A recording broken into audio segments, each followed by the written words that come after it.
When I get asked that question, you know the one. How many children do you have? My answer tends to freak people out. 2 daughters, Navia, who's 8, Victoria, who's 11, and 156 sons. I'm navigating the preteen and preteen hormones that flip-flop quicker than North Carolina weather. Mom, she hit me. Mom, she's getting on my nerves. Mom, make her move. Just like you and Daddy in the same house, there's not enough space. Note to self, watch what I say when I tell them why their father and I got divorced. All of this before 7 a.m.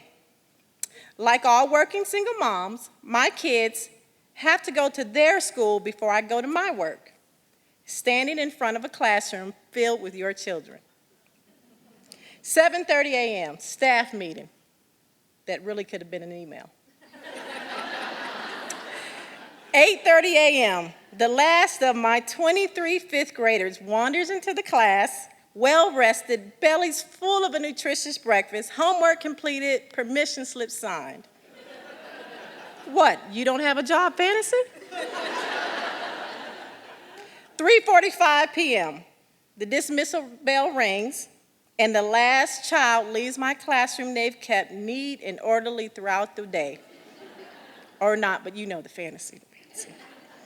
Bathroom break. Psych, teachers don't get breaks. Bathroom or anything else. 3:45 to 5:30. The past 6 years, those hours I have spent with my sons.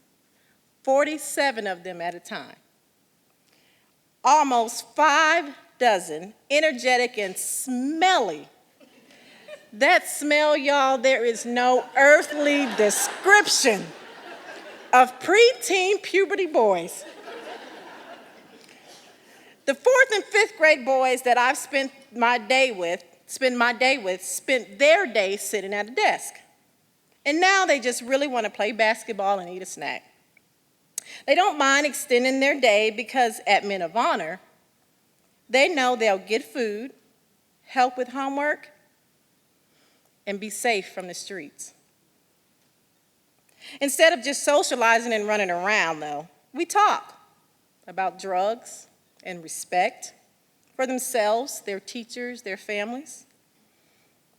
I try to enhance them with the skills and the tools that they'll need so that they can grow up and out of the cycle of poverty and become positive members of the world so they can become men of honor. As we all know, boys will become men eventually, and like milk, there's an expiration date. An adult says to a child, you can grow up and be anything you want to. An educator takes that child's hand and says, let me show you. I don't need to quote the educational research outcome. I can, but public education makes the news in North Carolina more often than J-Lo or Beyonce have a wardrobe change. So maybe most of us can agree that education is a huge part of escaping poverty and preventing poverty. But education extends way beyond what I give them during the regular school day. Children spend their entire day being educated. And not a lot of what they learn is what they need or is even very good. I take the boys on field trips. We go to college campuses, visit local businesses. They have a chess club, spoken word, debate. We volunteer in the community. We have beautified our school's campus. They serve as ambassadors at school functions. Mentors from all walks of life come and speak to them and talk to them about how they've reached their professional goals of doctors and lawyers and coaches, yes, even politicians. The sky's the limit, and my job is to provide them with a map. 5:15, make sure everyone is on the bus and give extra snacks to the ones who really need it. 5:30, pick Victoria up from rehearsal. 6 p.m., after 30 minutes of explaining to Navia, my child with autism, why we can't have Chick-fil-A for dinner again, I give in to tacos. 7 p.m. bath time and homework complete. 8 p.m. bedtime. 9 p.m. Okay, the real bedtime. 9:30 p.m., clean up the kitchen, remember to feed the cat and the turtle. 9:30 to 11:30, lesson plans, correcting papers, signing permission slips, packing lunches, and actually feed the cat. 11:30 to 12, find and iron clothes and whatever else I forgot to do. 12:30, my bedtime. Probably after scooting one or both of the girls over because they've snuck into my bed. 5:30 a.m., slap the alarm clock 3 times. Exhausting, but I wouldn't change a thing. I love being a mother and an educator. It's an 8th generation legacy. It's in my blood. The time I spend with men of honor, with these boys that become my sons, it's not always easy. For example, like Derek, who was killed. I couldn't walk through the doors of his funeral.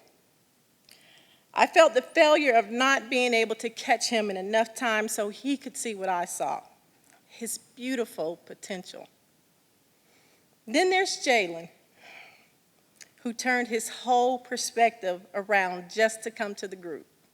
His grades went up, no more suspensions. I even got a note from his little sister that read, "Thanks for teaching my brother how to be nice to me." Yes, I nailed that one. Jalen has been MVP of his football and basketball teams, on the honor roll, and will graduate from high school next year. He wants to be a teacher. It is extra hours in a day that begins with not nearly enough. But I'm a mother and an educator. I can't just say you can be anything and stop. I have to show them how.